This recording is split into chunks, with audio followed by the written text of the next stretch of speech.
The 45-degree angle back extension is a great exercise for the lower back muscles as well as the glutes and even the hamstrings, depending on the full range of motion that we work in. So today I'm going to show you how to bias this movement to hit the lower back, hamstrings, and glutes, or just turn it into a glute emphasis exercise.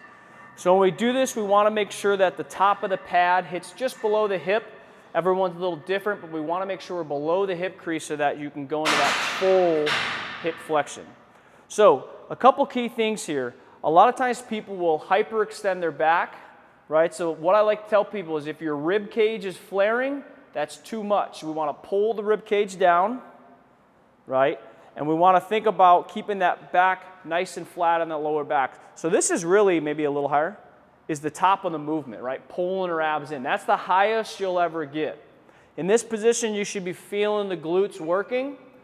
So if we wanted to just make this a glute exercise, we would go down about halfway, not changing this position, and then she'd pull herself up with her glutes, not coming up any higher than that, really short range of motion in that hip flexion and squeezing those glutes.